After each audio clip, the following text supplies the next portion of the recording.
So the Atlanta Hawks, after seemingly being in a little bit of trouble over the last recent weeks, they've improved and they are actually really, really hot right now. They're doing really good this season. They're doing really good over the last week or so, of course. But of course, before I get into this Atlanta Hawks review / video, make sure to like and subscribe, turn on that notification bell, help me out a little bit. And without further ado, let's get right into the video.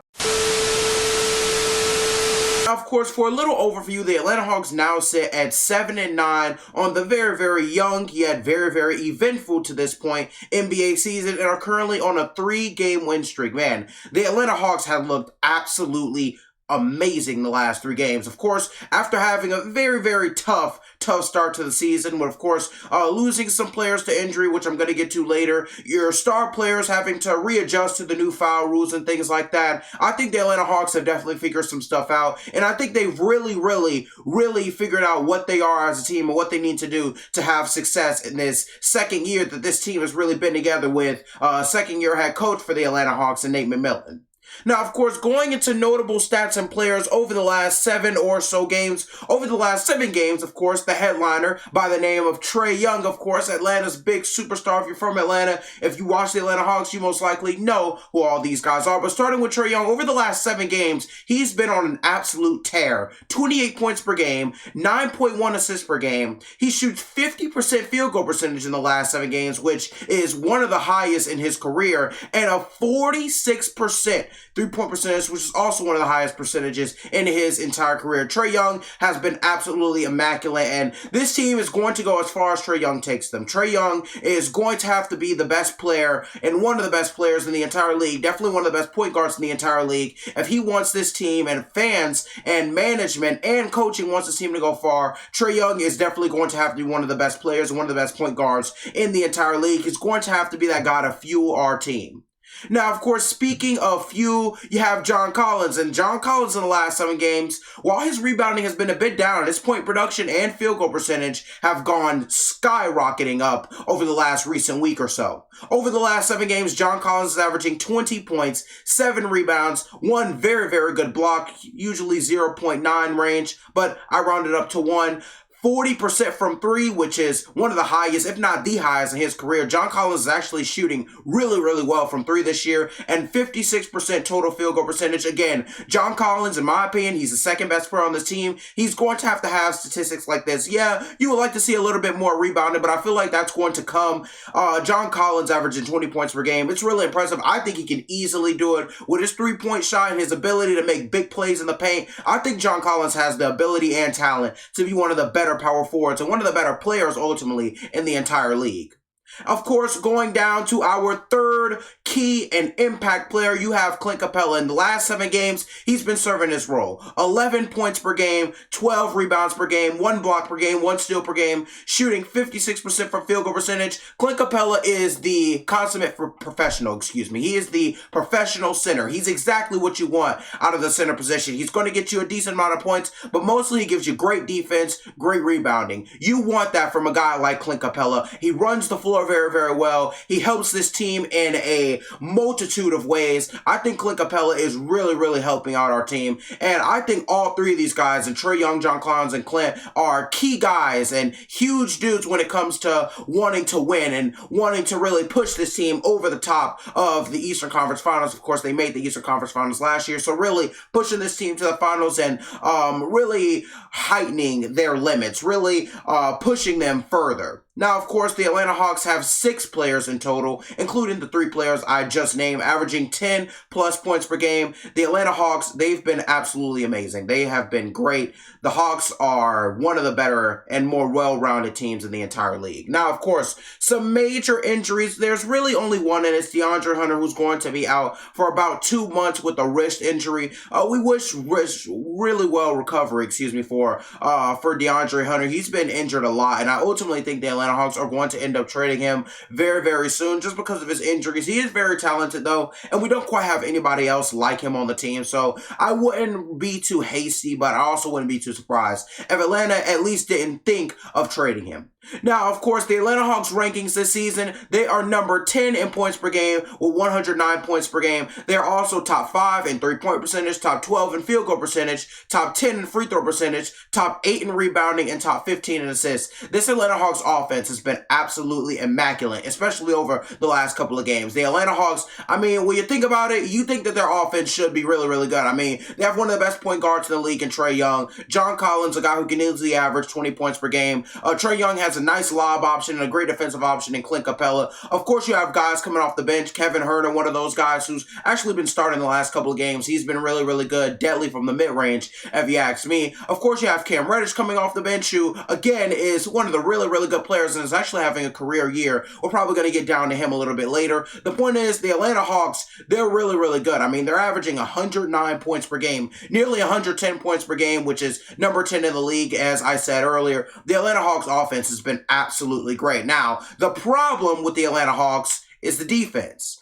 The defense has not been that great. They are 24th in allowed points per game. They allow 109 points per game. They're 24th in allowed field goal percentage with 46%. And they are actually second in turnovers, which is not that bad. I mean, the Atlanta Hawks don't turn the ball over a lot, only 12.1 turnovers per game. However, the defensive problems are a little bit obvious. I mean, John Collins, he's not really the best defensive player. Still good, but not really the best. We all know Trae Young is not the greatest defensive guard, and that's mainly due to his size. He's a bit of a smaller guy.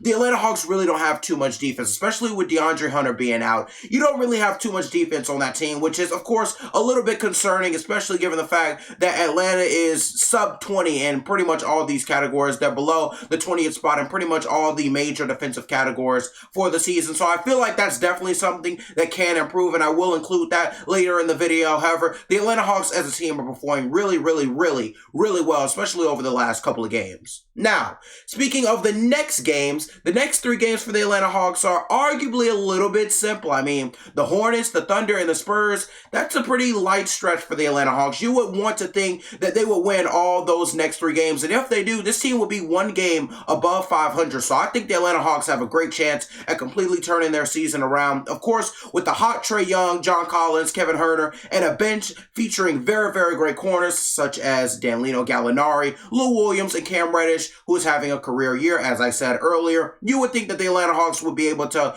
win these next 3 games fairly easily. I think the Atlanta Hawks need to win these next 3 games. I think you absolutely try and destroy these teams, basically. Try and say, okay, we're a great team. We know. Let's get these 3 games done. Let's handle our business, and let's head back over 500. I think the Atlanta Hawks have a great chance at doing that. And personally, I think the Atlanta Hawks have a great chance at being one of the best teams in the East when it's all said and done for the regular season. However, we still have a long way to go. Now, of course, speaking of a long way to go, these are the Atlanta Hawks keys to keep winning throughout the season. Number 1, I added 2 parts to this list. You have to play through your star player and keep Trae Young hot. As I said earlier in this video, this team is going to go as far as Trae Young takes them. You need to keep him hot. You need to keep him getting open shots. You need to keep him as that head of the offense, as the head of the team, as the leader of the team. If you keep Trae Young on top and play through him, then I believe he will take the Atlanta Hawks as far as the Atlanta Hawks can possibly go. I really, really love the fact that Trae Young has played really, really well over these last couple of games. He's really adjusted to the new foul rule, which is very great to see, especially a lot of people giving scares as such, people saying like, Trae Young, maybe he benefited too much from the foul rule. James Harden, Damian Lillard, those kind of guys, those smaller guys who may have benefited a lot from the foul rule. However, Trae Young still averaging 25 points per game. Still doing really, really well. It's great to see Trae Young adjust, and I think he can lead this team as far as possible. Now, of course, going into the second point, Atlanta, they need to desperately get better on the defensive side of the ball. They allow 109 points per game, which is 24th in the entirety of the NBA. Not too great. The Atlanta Hawks have to get better on the defensive side of the ball, and I know that's going to come with the team being together for a lot longer. Of course, Cam Reddish, another great defender, might get some starting minutes really soon. You never know. I do expect a little bit better from Clint Capela going into the year. I also think after these 2 months, I think DeAndre Hunter is going to come back and make a great defensive impact. So I I do think this defense is going to get better. However, you still need to improve. You need to improve. You need to kind of limit Trae Young's defensive inabilities a little bit. You're going to have to put Trae Young on maybe the worst offensive threat, and that's no disrespect to Trae Young's game. That's just from an analysis standpoint. That's just saying, hey, Trae Young's not too great of a defender, so let's back him off. Let's force him to just play offense. Let's force Trae Young to do Trae Young, be Trae Young, do Trae Young, play to his strengths rather than his weaknesses, basically. And I think that the defense, with those strategies and a whole bunch of other tinkering, of course, players stepping up and a lot of time left during the season, I think there's a lot of time for players to really get their mojo back on defense and offense. I think the Atlanta Hawks defense will get better with time. However, it still desperately needs to get better.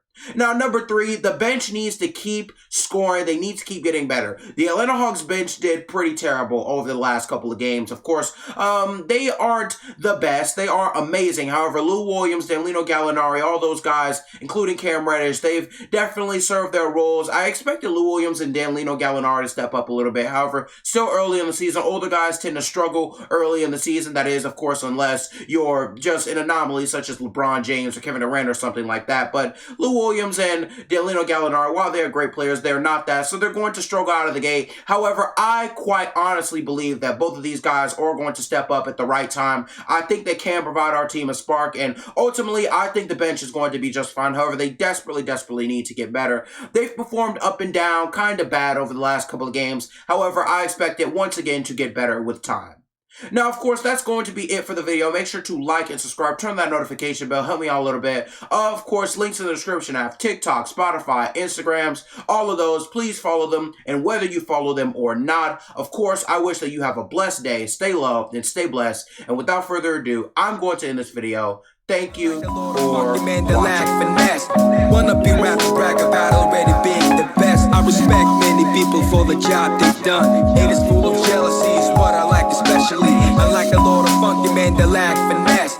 Wanna be rappers brag about already